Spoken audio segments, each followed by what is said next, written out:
दोस्तों की हाल चाल है जनाब, तुसी देखते पे हो अपना देश पंजाब टीवी ते मैं तुहाडा मेजबान मोहम्मद नदीम खरल। सब तो पहले अपने चैनल को करना है सबसक्राइब ते बेल आइकन ते क्लिक करना है। एक अच्छी ते बेहतरीन वीडियो दा नोटिफिकेशन हमेशा ही तरह वीरां नूं मिलदा रहे, वीर देखते रहन। अल्लाह दे खास फजल दे नाल लेके हाजिर हो एक जनाब बेहतरीन और नायाब साहिवाल फ्रिजन दे विच बड़ा ही खूबसूरत और आला क्वालिटी का जानवर वीरां दी नजर करांगे इंशाल्लाह। बड़ी तगड़ी और बड़ी वड्डी गां है इंशाल्लाह। जिवें अगे 1 लाख की गां वीरां ने वेखी थी इंशाल्लाह ओदे नाल दे ही अज पीस कट के लेके हाजिर होए हैं। और इंशाल्लाह ऐसी चीज कदे कदे वीरां दे सामने आंदी है और वीरां दा शौक भी कराने हैं। गां दा कद, कबाड़ा, नस्ल, जात, खानदान तुसीं आप चेक करना है। बाकी लेने देने हमेशा ही तरह मुकद्दर होंदे ने।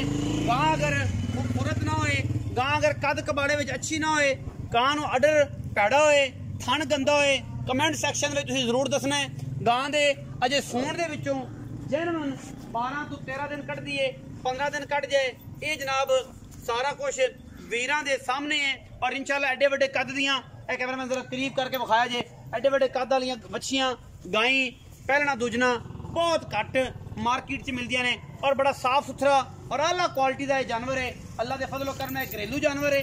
हमेशा मैं कहता हूं कि जानवर घरेलू है, जो घरेलू होएगा घरेलू दसीदा है, ਜਿਹੜਾ जानवर व्यापार का होएगा व्यापार दसीदा है।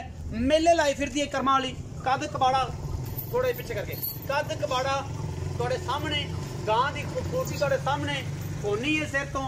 गां का माशाल्लाह रंग प्रिंट खूबसूरती वीरां दे सामने साहिवाल और जनाब फ्रिजन का कंबीनेशन है। अल्लाह के खास फजल नाल इहदे विच कोई दो राय नहीं, कोई इनू गर्मी नाल, कोई इनू सर्दी नाल, किसी किस्म की किसी शय नाल इनू कोई एतराज नहीं।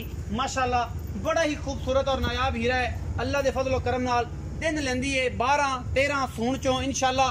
दिन उठनों ये चीज तंग होगी और वीर भरा राजी होवणगे कि जनाब वाकई गां का बच्चा सी। और गां जिहड़ी है इंशाल्लाह वीरां दे सामने अज अनमोल तोहफा एक लैके हाजिर होए हैं। गल्ली बाती नहीं, कम करके। और इंशाल्लाह कम अपना देश पंजाब टीवी ने हमेशा करके दिखाया है, मेहनत की है और इंशाल्लाह मेहनत का सिला अल्लाह पाक देंदे ने। बाकी दोस्त कहेंगे कि अज मुल की होएगा, नदीम ने की करता, अगला थलड़ा उतला करता, ऐसा मामला नहीं। चीज़ अच्छी है, चीज़ नायाब है, पूरा खूबसूरत जानवर है और इंशाल्लाह गली बाती नहीं कम करके एडे वड्डे कद्दां वालियां और एडे खूबसूरत अडर वालियां और एडियां प्रिंट दे विच जनाब साहिवाल दा क्रॉस फ्रिजन दे विच किनू गर्मी सर्दी ना कोई मसला नहीं। बड़ा ही तगड़ा और बड़ा ही खूबसूरत जानवर अल्लाह के फजलो करम नाल। और इंशाल्लाह अपना देश पंजाब टीवी ने हमेशा बेहतरीन और नायाब आला क्वालिटी के मझ आउण और गां चंगी होवे ते चढ़ाने, वरना कोशिश ये करने कि ना चढ़ाइए। भाई गल्लां बाप भुलना होणगियां। बाबा जी आओ जरा, अज इस गां दी भी गल्लां करदे हुण दसेंगा, पता नहीं तू व्यापार दी घर दी गल सारी कर। बाबा जी की हाल ने? बाबा जी नाम वही बाबा भोला ही है। बिल्कुल बाबा भोला, ये गां जेनवन दस कर दी के व्यापार घर दी गां दा संगल पाया है। ये घर दी गां पिछला सुबह घरे पीता आपने। अच्छा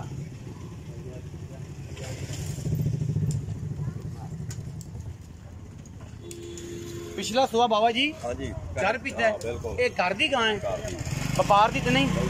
तसल्ली बख्श गल है। अं अज एक गां खाते पे सानू घुमाई खड़ा तू अज। अच्छा ये गां घर दी है, बाबा भोला कहंदा है ते पिछले सुबह भी घरे पीता है।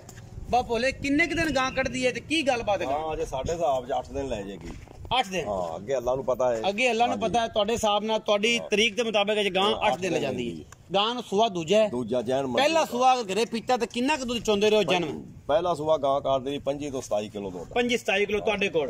गल्लां ना कूड़ नाल नहीं, कूड़ नहीं ਇਹਦੇ ਚ जेनवन गल है। 25-27 किलो करदी रही है ते हुण गां को 5-7 किलो वधेगी इंशाल्लाह अल्लाह दे हुक्म नाल। 30 तो प्लस करेगी। अल्लाह दे हुक्म क्रॉस के च फ्रिजन साहिवाल है, चौरसा नहीं। हां साहिवाल ते साहिवाल च फ्रिजन साहिवाल दा क्रॉस। अच्छा हुण मुनासिब जी गल करनी है, पंड ना बनाई ना तो आदि धौन कढ़ाई ता वाल बाज टीके लवांदे फिरिए ते ना कोई साडे नाल ये मामला करी।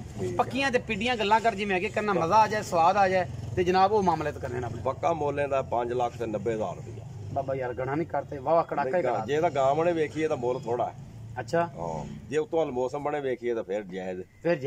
फिर भी कोई मुनासिब करो, कोई इको गल करो, इको गल कर दो।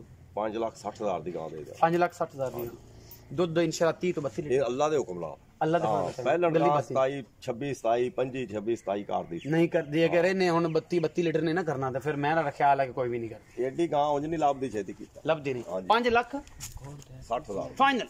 ਇਹਦੇ ਵਿੱਚ 19 ਵੀ बस ਐਵੇਂ थोड़ा बहुत प्यार लाड़ प्यार हो जाएगा। थोड़ा बहुत 5,60,000 रुपया इस जनाब शहजादी गां दा जनाब मुल करते ने मालिक और ਉਹਦੇ ਵਿੱਚੋਂ 19 भी ਦਾ लाड़ प्यार करते ने। एडी एडी गां बंदे दे सिरा जिन्नियां मैं कोल खड़ा वा अंदाजा ला लेना कद दा कॉम्बिनेशन हो जाएगा कि यार केड़ा बड़ा कद है और की मामलात ने। गली बात नहीं ये जनाब 1.5 फुट गां नहीं हैगी जिदे गल कर दोगे जनाब गां निक्की निकल आई फिर कहना जनाब थाने च खून आ गया ये जनाब फलां हो गया धमका हो गया ये ड्रामेबाजियां जड़ियां ने बाद च बंदे करते ने। मैं चाहना कोई तुसी गां दे उत्ते आओ तसल्ली करो गां नूं वेखो परखो थाना वाना चेक करो पैसे देने ने सोना देना है सोना लेना है अपना खरा खोटा करके ले जाओ। और ये सारे मामलात ये मेरे नाल नहीं सारे चैनल नाल भी तकरीबन होंदा है कि बाद विच फिर हो गया जी इहदी नथ ला ली सी ये संगल नाल देना बाबा भोला जी बाद बंदे कहते संगल तो बगैर मैं गां नहीं लेनी संगल सने जाए जी अल्लाह दे हुक्म नाल जिन्हें ਲਈ संगल नाल ले जावे। ये भी गल अज हो गई है कि बेली गानी पाई होवे ना तो मोहरा पाया होवे यार मैं गां तां लेना जे मैनूं मोहरा देण ते जे ना मोहरा नहीं देंदे मैं गां नहीं लैंदा। संगल की गल विचे कर लईए घरेलू संगल है ये भी नाल ही जाएगा जिन्हें गां दे पैसे भर ले संगल असीं नहीं लांदे और इंशाल्लाह संगल पर कोई बंदा गां ना छड्डे क्योंकि बाद च मैसेज कर दे यार संगल तो देंदा नहीं तो मैं गां नहीं लैनी। तो ये जी गल्लां ने ना वो फिर बंदे जेह्ड़े नस्लां वाले और बेहतरीन आला क्वालिटी वाले जेह्ड़े बंदे ने उन्होंने संगलां नाल कोई ताल्लुक नहीं होंदा वो आंदे गां चंगी लभ गई अल्लाह दे सुपुर्द। 5,60,000 रुपया मुੱਲ है और उहदे विच लाड़ प्यार हैगा। हमेशा इस तरह अपना बहुत सारा ख्याल रखिया जे। पाकिस्तान जिंदाबाद पाक आर्मी हमेशा